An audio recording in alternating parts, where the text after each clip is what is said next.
ladies and gentlemen, Marty.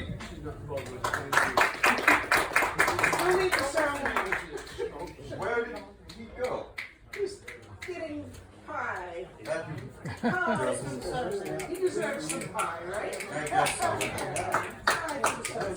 Paging Mr. Soundman. You called it. Who are you and what are you doing on my stage? Snapman. I'm the Snapman. Oh, yeah.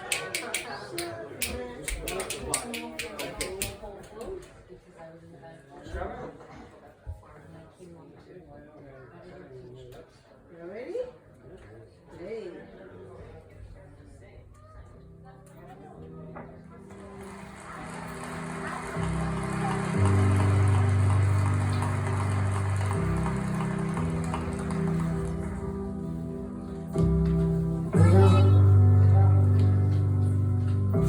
Is a nightmare. War is awful. It is indifferent and devastating and evil. War is hell. The war is also an incredible teacher, a brutal teacher, and it teaches you lessons that you will not forget. In war, you are forced to see humanity at its absolute worst. Yet you are also blessed to see humanity in its most glorious moments. War teaches you about sorrow and loss and pain. And it teaches you about the preciousness and the fragility of human life. And in that fragility, war teaches you about death. But war also teaches you about brotherhood and honor and humility and leadership. And unfortunately, war teaches you the most when things go wrong. For me, one of the most impactful lessons that I learned from war was in the spring of 2006 in the city of Ramadi, Iraq, which at the time was the epicenter of the insurgency, where brutal and determined terrorists ruled the streets with torture and rape and murder. And it was in one neighborhood of that city, during an operation that I was in charge of, when all hell broke loose. We had multiple units out on the battlefield fighting the enemy. We had friendly Iraqi soldiers, we had U.S. Army soldiers, and U.S. Marines, along with small elements of my SEAL team. And then the fog of war rolled in, with its confusion and chaos and mayhem, and with its gunfire and enemy attacks and screaming men and blood and death. And in that fog of war, there were a series of mistakes and human error and poor judgment and Murphy's Law and just plain bad luck. A horrendous firefight broke out. But this firefight, it wasn't between us and the enemy. This firefight, tragically, was between us and us. Friendly forces against friendly forces, fratricide, the mortal sin of combat. And the most horrific part of war.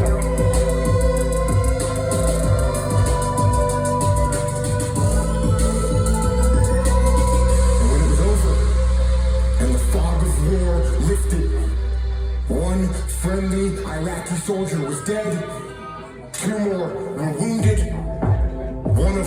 my men was wounded, the rest of my SEALs were badly shaken. And it was only through a miracle that no one else was killed. And it was reported up the chain of command what had happened. That we had fought and wounded and killed each other. And when we got back to base, things didn't get much better. There was a message waiting for me from my commanding officer. And it said, shut down operations. It said that the commanding officer, the master chief, and the investigating officer were inbound to my location. And they told me to prepare a debrief to explain exactly what had happened on the operation and what had gone wrong. Now, I knew what this meant. It meant that somebody had to pay. Somebody had to be held accountable. Somebody had to get fired for what had happened.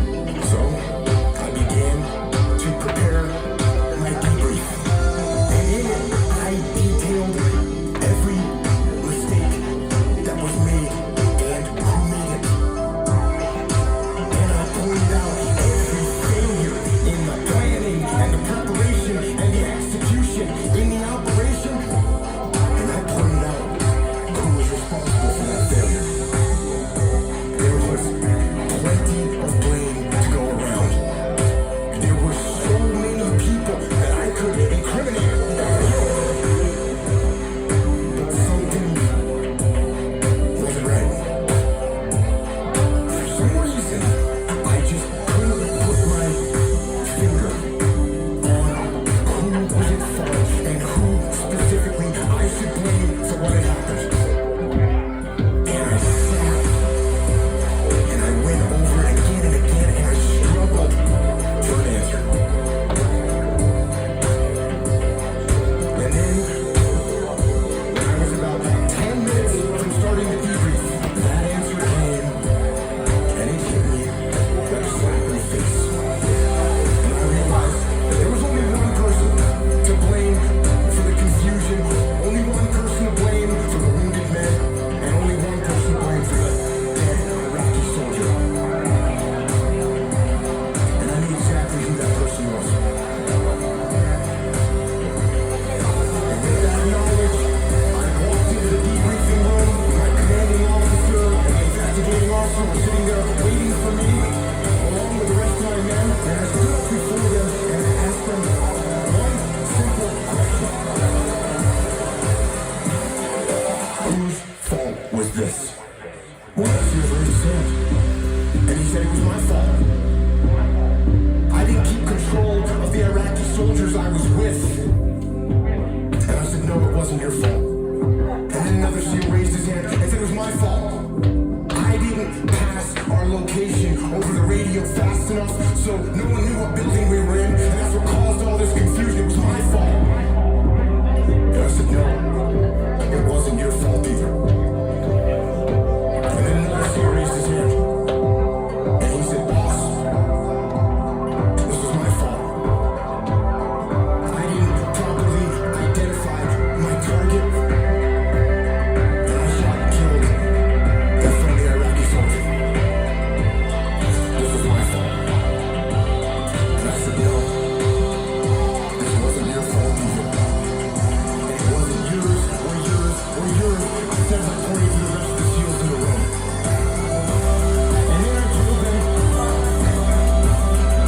that there was only one person at fault for what had happened. There was only one person to blame. That person was me. I am the commander. I am the senior man on the battlefield. And I am responsible for everything that happens. Everything.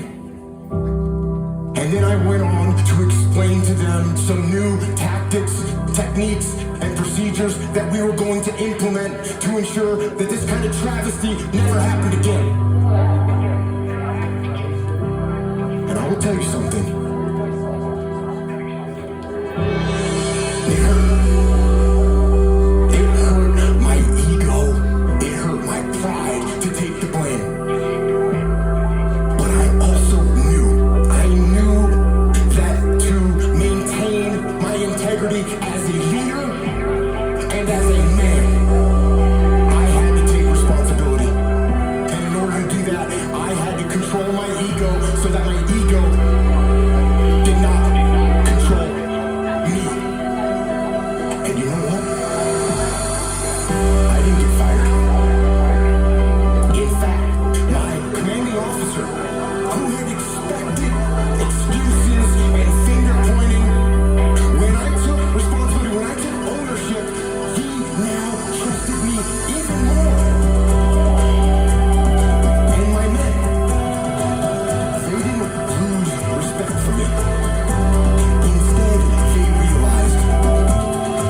Take control of your ego. Don't hide your delicate pride from the truth. Take ownership of everything in your world, the good and the bad. Take ownership of your mistakes. Take ownership of your shortfalls. Take ownership of your problems, and then take ownership of the solutions that will get those problems solved. Get those problems solved. Get those problems solved. Take ownership of your mission. Take ownership of your job, of your team, of your future. Take ownership of your life.